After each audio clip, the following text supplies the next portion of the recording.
वृत्त का क्षेत्रफल पाई आर स्क्वायर ही क्यों होता है। तो चलिए बिल्कुल आसान तरीका से सॉल्व करते हैं। तो मान लेते हैं कि आर त्रिज्या वाला एक वृत्त है और जो है जिसका परिधि जो है 2 पाई आर है, ठीक है।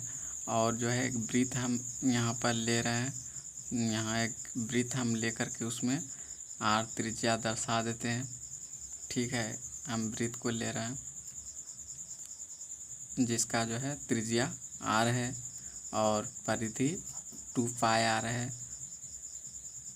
वृत्त का मतलब होता है वृत्ताकार पथ से घिरा हुआ क्षेत्र और जिसका ऊंचाई नगण्य मात्र, ठीक है। मान लें कि मैंने जो है वृत्त को समान 8 भागों में बांटा, ठीक है।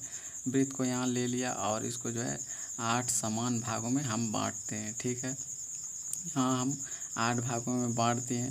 अब इसको प्रत्येक को हम नंबरिंग कर लेते हैं, 1 2 3 4 5 6 7 और 8, ठीक है। अब जो है प्रत्येक भाग का टुकड़ा ये कैसा दिखेगा, तो हम इसको गौर से देखें तो ये त्रिभुज जैसा ही दिखेगा, क्योंकि ऊपर का वक्राकार जो है वो प्लेन हो जाएगा, यानी ये प्रत्येक भाग लगभग त्रिभुजाकार ही होगा।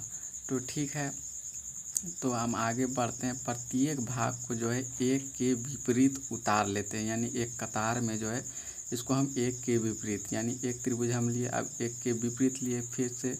इस तरह से आप देख पा रहे होंगे किस तरह से हमने इसको आठों टुकड़े उतार लिए, यानी पाई आर, यानी टोटल परिधि 2 पाई आर होता है। तो आधी परिधि मैंने एक तरफ ऊपर रखा और आधी परिधि नीचे, यानी पाई आर ऊपर और पाई आर नीचे रखा। और इसको जो है हम पी क्यू आर एस से हम दर्शा लेते हैं। तो इसका ऊंचाई जो है क्या हो जाएगा, वो आर हो जाएगा, क्योंकि हमने यहाँ पर जो है उसका त्रिज्या तो आर है, ऊंचाई आर ही हो जाएगा। और हम इसको एरो से दर्शा लेते हैं। तो आप बिल्कुल आसान तरीक़ा से इसको समझ पा रहे होंगे। इस प्रकार से हमें जो है पी क्यू आर एस एक समांतर चतुर्भुज प्राप्त हुआ। तो यहाँ पर हमने वृत्त का जो है सारे टुकड़े मैंने एक लाइन एक कतार में उतार करके समांतर चतुर्भुज को प्राप्त किया। तो आप इस प्रकार से इसको समझ पा रहे होंगे।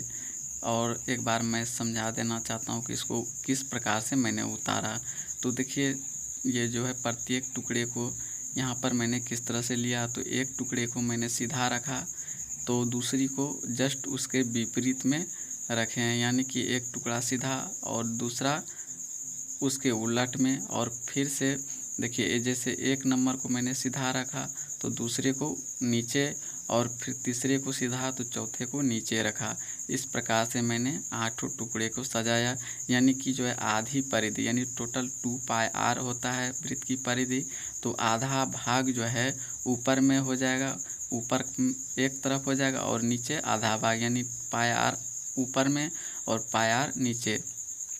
तो इसका लंबाई क्या हो जाएगा पाई आर, और ऊंचाई क्या हो जाएगा, तो इसका आर ऊंचाई हो जाएगा यानी चौड़ाई।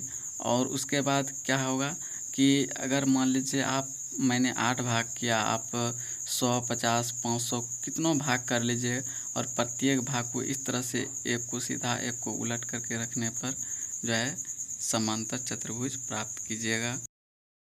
आप सोच रहे होंगे कि वृत्त का जो है प्रत्येक टुकड़ा वो बिल्कुल त्रिभुज की जैसा कैसे हो सकता है।